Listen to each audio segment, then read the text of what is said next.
Greetings and welcome to Pinball Help. Mike here. This is part 2 of my work on this Bally Kiss machine here. I want to show you what we have done. So I've got the game booting up and running, and I'm using Wayne from Australia, his driver board, which is working really well. And I'll show you what we've been doing. The client wanted to upgrade it with LEDs, and we decided what we're going to do is we're not going to put LEDs everywhere. We're just going to put them underneath the playfield and in the back box here. We're going to leave incandescents on the top so it really actually does look like a classic machine that if you didn't know any better, you wouldn't know that it had LEDs in it. I know some people don't like that, but let me show you what the before and after is, because we put LEDs in here, the Comet, 2 SMD ones, warm white, and some daylight ones in different spots. And we're going to use the original board here and show you what happens with that, and then we're going to replace it with this new board that is made by Wayne from Australia. You see the little Australian thing there? Made here. And we'll show you the difference in how this looks. So let's turn the game on. As you can see, incandescent lights all over. The game is booting up. Right now we don't have any displays because this particular driver board doesn't have high voltage. We're going to swap these out for LEDs. That'll probably be in part 3. But you can see the LEDs here. That's where the Kiss is. I don't have the back glass here. We've got we got the daylight ones in the center for the Kiss letters, cool ones in the upper left and right, and then warm ones basically down here. And they glow nicely. There's no flicker there, but if you look here on the playfield, you can see these things flicker a little bit. Now, this appears to be a function of the actual display driver board and the way it's pulsing things. These are supposed to be flicker-free LEDs, but they still kind of flicker a little bit. But I'm going to show you how much better they look when we replace the lamp driver board with the board that is designed to actually work with LEDs. But before I do that, let me shut the light off real quick. Okay, with the overhead lights off, you get a little bit of a better view, and you can see how the lights kind of strobe a little bit. You know, I don't know if you can see it that easily, but you can see them better up here on the S. You see how the S's are kind of flickering a little bit? This is actually the result, and this one eye seems to be out. But we noticed, is the client going to like that? The client might not really like that, so we're going to swap out the display driver board and see if that fixes it. So let's get in here, turn the game off, and let's swap this board out and see if things change, if it looks any better, shall we? Okay, so now we have Wayne's board from Australia in here. So now we're using his power driver board as well as his lamp driver board, which is designed to work with LEDs. And let's see how much better the game looks with that. So let's turn it on. Let this puppy boot up. There we go. And if you notice, there's none of the flickering. Look how nice it is. Look how much nicer the LEDs are. Isn't that cool?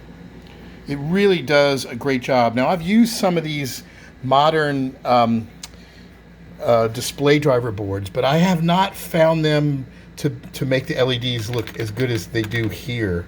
It's really nice. Look at that. You can tell that's a warm one, and it should be a cool. But oh, interesting. Maybe there's some problems with the other board, because this one wasn't working before. Same thing with this.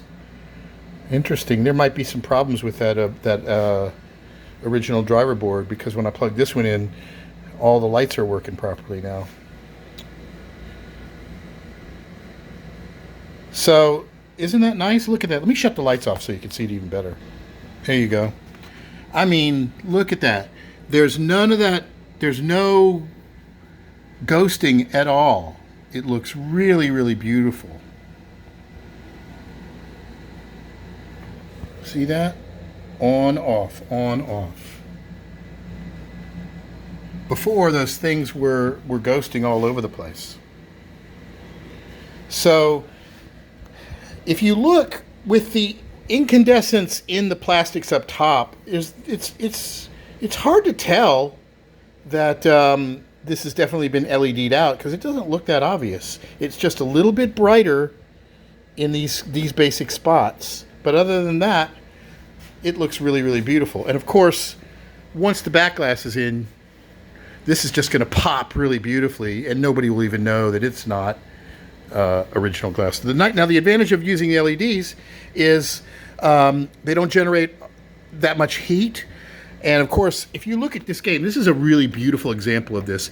Usually these inserts are very concave. They're just barely starting to get concave, but you can see what a superlative example of this game is. There's no wear around them. Usually they start to heat up because of the bulbs, and they shrink and they dip, and then the balls kind of bounce around on the lip here, and they create wear on the playfield.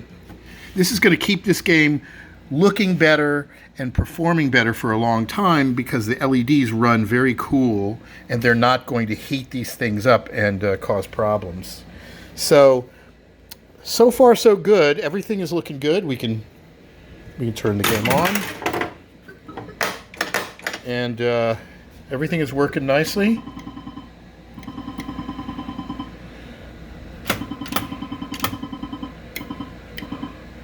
Spelling them letters and doing all that, and it all looks really, really good. So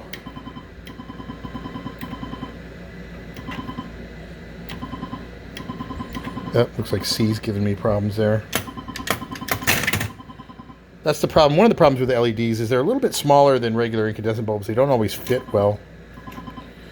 But no, look at that. No ghosting at all.